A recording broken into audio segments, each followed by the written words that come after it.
Pernahkah kamu mendengar istilah fallen angel atau malaikat jatuh? Dalam berbagai kisah kuno, fallen angel adalah malaikat yang diusir dari surga karena menentang perintah Tuhan.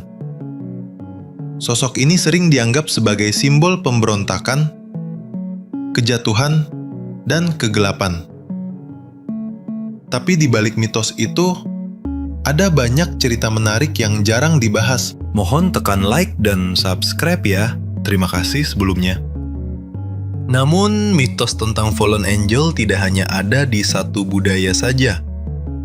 Ada yang menggambarkannya sebagai pembawa kegelapan, ada pula yang percaya mereka tetap berperan menjaga keseimbangan dunia antara cahaya dan bayangan. Misteri tentang fallen angel hingga kini masih menjadi bahan cerita. Dari kitab kuno, semi, hingga film dan budaya populer. Benarkah mereka simbol kejatuhan?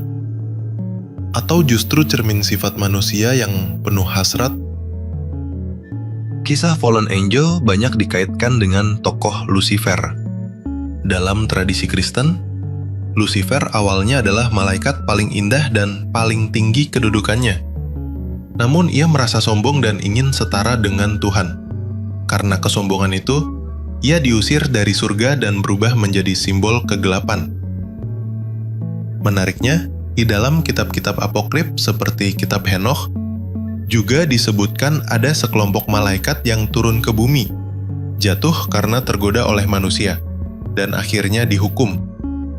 Kita akan bahas beberapa nama fallen angel paling terkenal, lengkap dengan kisah singkatnya. Yang pertama tentu saja Lucifer. Dikenal sebagai malaikat tercantik dan paling berkuasa sebelum jatuh.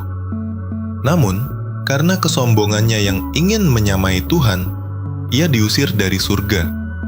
Lucifer kemudian dikenal sebagai simbol pemberontakan dan kejatuhan. Bahkan, sering dianggap sebagai penguasa neraka. Berikutnya ada Azazel. Dalam kitab Henokh, Azazel disebut mengajarkan manusia cara membuat senjata dan ilmu terlarang. Karena kesalahannya, ia dihukum keras, bahkan dihubungkan dengan konsep kambing hitam dalam tradisi Yahudi. Nama lain yang sering muncul adalah Samael dan Beelzebub. Samael dikenal sebagai malaikat maut, penggoda. Bahkan dianggap sebagai salah satu tokoh penting di sisi kegelapan. Sementara Beelzebub, yang berarti Tuhan lalat, disebut-sebut sebagai panglima neraka setelah Lucifer jatuh. Ada juga Leviathan, makhluk raksasa laut yang dianggap sebagai simbol kekacauan dan iblis. Sedangkan Belial dikenal sebagai roh kebejatan dan pemberontakan. Digambarkan sangat jahat dan penuh tipu daya. Ada juga Asmodeus sering disebut sebagai malaikat jatuh yang mewakili hawa nafsu. Lalu Baal, awalnya dewa kuno dari bangsa Kanaan. Kemudian diasosiasikan sebagai iblis setelah kejatuhan. Kemudian Abaddon dikenal sebagai malaikat penghancur, bahkan pemimpin jurang maut dalam kitab Wahyu. Dalam kitab Henokh, ada kelompok malaikat yang dikenal sebagai The Watchers, atau para pengawas yang dibangun. Dari surga, karena dosa tertarik dan mengawini manusia. Hampir 1/3 jumlah malaikat yang ditendang.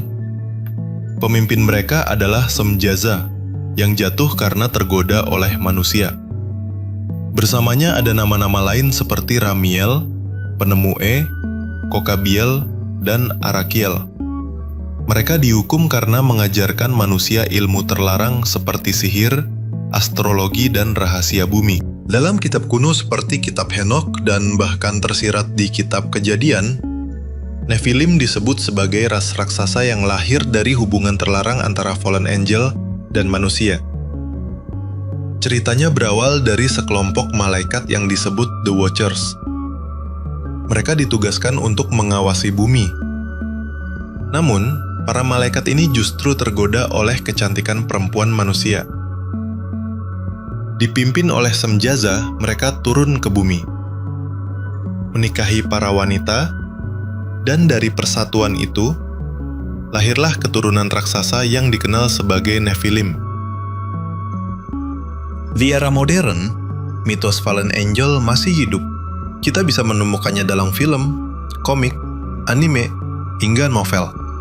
Sosok malaikat jatuh sering digambarkan keren, misterius, bahkan tragis, seperti antihero yang membuat penonton simpati.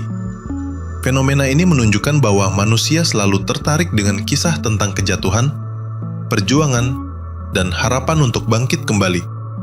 Jadi, mitos fallen angel bukan hanya soal malaikat yang jatuh dari surga, tapi juga cerminan dari sifat manusia, ambisi, kesombongan, pemberontakan, hingga penebusan.